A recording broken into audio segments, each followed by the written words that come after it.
Ini Kluivert, Pastoor, sama Langsat tiga-tiga bertanggung jawab. Pemain Liga 1 ini kualitasnya jelek untuk level Asia ya. Untuk AFF mereka bisa, tapi untuk level Asia terlalu jelek kualitas pemain Liga 1. Ada perubahan besar yang kembali mengguncang tubuh timnas Indonesia.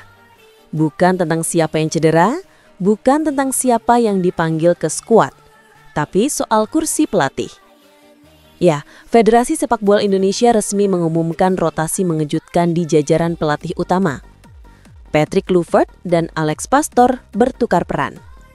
Kluivert yang sebelumnya duduk sebagai pelatih kepala, kini turun menjadi asisten. Sementara Pastoor, pelatih berpengalaman asal Belanda ini naik ke posisi pelatih utama dan akan memimpin langsung tim Garuda dalam laga krusial melawan Irak. Keputusan ini datang di saat sorotan publik tengah tajam-tajamnya. Setelah kekalahan menyakitkan dari Arab Saudi, banyak yang mempertanyakan arah permainan dan kepemimpinan Kluivert. Dan kini, perubahan ini jadi tanda bahwa sesuatu memang sedang bergerak di balik layar timnas Indonesia. Federasi Sepak Bola Indonesia menyebut, rotasi ini merupakan hasil evaluasi menyeluruh setelah laga melawan Arab Saudi. Namun mereka menegaskan, tidak ada konflik atau perpecahan di antara Kluivert dan Pastoor. Menurut keterangan resmi, langkah ini adalah strategi internal untuk menjaga stabilitas dan menurunkan tekanan psikologis terhadap pemain. Kluivert akan tetap menjadi bagian penting dalam staf pelatih, fokus pada aspek teknis permainan dan pengembangan individu pemain. Sementara Pastoor akan memegang kendali penuh dalam taktik dan strategi pertandingan melawan Irak. Keputusan ini juga disebut sebagai hasil komunikasi dua arah antara kedua pelatih asal Belanda tersebut. Tidak ada paksaan, tidak ada intrik. Justru Kluivert sendiri yang menyetujui perubahan peran demi menjaga fokus tim agar tidak terpecah oleh tekanan publik yang kian besar. Ini dia nih, Patrick Kluivert, pelatih paling pinter, paling jago strategi ya. Udah ketinggalan 2-1 dari 2 kali blunder pemainnya, dan yang diganti yang lain. Mark Locke bikin blunder, akhirnya tercipta gol penyama kedudukan Arab Saudi. Jacob Sayuri narik pemain, penalti, ketinggalan 2-1. Dan lucunya, Mark Locke sampai akhir pertandingan selesai nggak diganti. Jacob baru diganti menit ke 85, hampir mau habis lah. Terus pergantian pemain Tom Haye oleh Romani telat banget.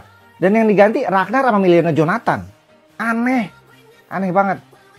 Paling pinter emang Patrick, luar biasa. Kekalahan dari Arab Saudi menjadi titik balik.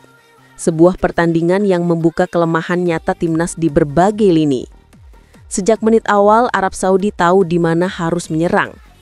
Sisi kanan pertahanan Indonesia menjadi titik lemah yang terus dieksploitasi. Jacob Sayuri, pemain yang biasanya tampil solid, justru menjadi sasaran empuk.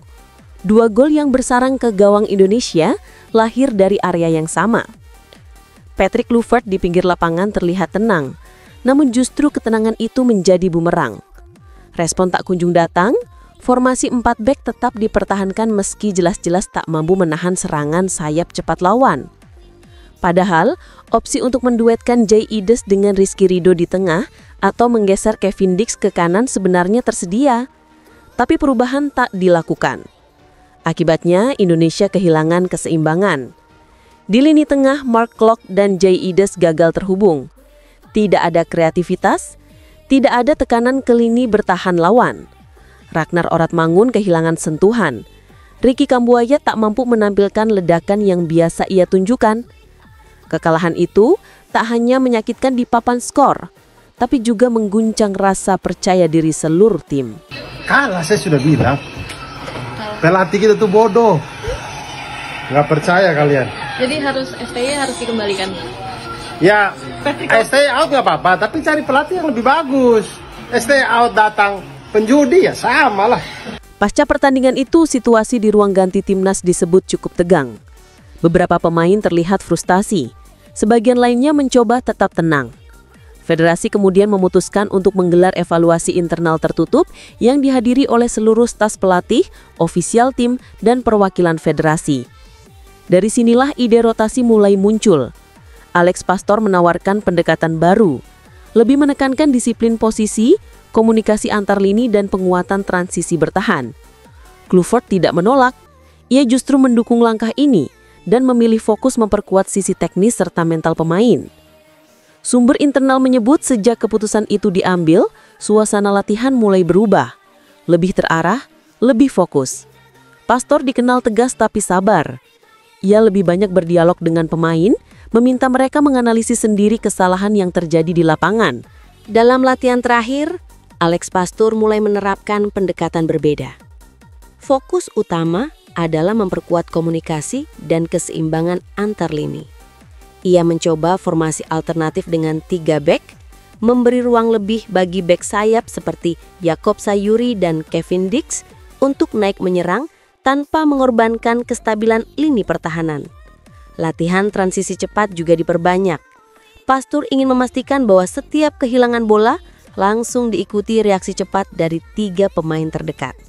Tidak ada lagi pemain yang berjalan, semua harus menekan. Sementara itu, Kluivert kini banyak bekerja dari ruang analisis video. Ia menganalisis pertandingan lawan-lawan grup, memberi laporan detail kepada Pastur sebelum sesi latihan dimulai. Kombinasi keduanya terlihat saling melengkapi. Satu fokus pada struktur, satu fokus pada detail permainan. Laga melawan Irak kini menjadi titik penentu. Indonesia wajib menang untuk menjaga peluang lolos ke ronde kelima kualifikasi Piala Dunia 2026. Kegagalan di laga ini akan membuat langkah Garuda menutup peluang ke babak berikutnya. Irak sendiri bukan lawan mudah. Tim ini dikenal disiplin, agresif, dan efisien. Mereka punya pressing tinggi dan kualitas individu yang menonjol di lini tengah. Namun Pastur tampaknya sudah menyiapkan antisipasi. Dalam beberapa sesi latihan, terlihat Indonesia berlatih build-up cepat dari belakang, serta variasi serangan dari sisi kiri yang dipimpin oleh Ragnar dan Ole. Formasi fleksibel 3-4-2-1 menjadi opsi yang tengah diuji, menggabungkan kekuatan bertahan dengan kecepatan serangan balik. Tekanan publik tentu luar biasa. Namun, baik Kluivert maupun Pastur sepakat, pertandingan ini bukan soal siapa yang melatih, tapi bagaimana tim bereaksi terhadap tekanan. Langkah rotasi ini menuai beragam reaksi dari publik. Sebagian menilai keputusan tersebut merupakan langkah berani dan tepat waktu. Namun sebagian lainnya justru menilai bahwa keputusan ini menunjukkan ketidakkonsistenan dalam struktur kepelatihan. Media luar negeri juga ikut menyoroti. Beberapa portal Belanda menulis, langkah unik 2 pelatih asal Belanda di timnas Indonesia menjadi eksperimen menarik di Asia Tenggara. Sementara media Asia menyebut keputusan ini sebagai langkah cepat untuk menyelamatkan moral tim. Di kalangan supporter, banyak yang berharap pergantian peran ini bisa memberi efek positif. Mereka menilai Pastur lebih komunikatif dan fleksibel dalam pendekatan, sementara Kluivert tetap dihormati karena status legendarisnya di dunia sepak bola.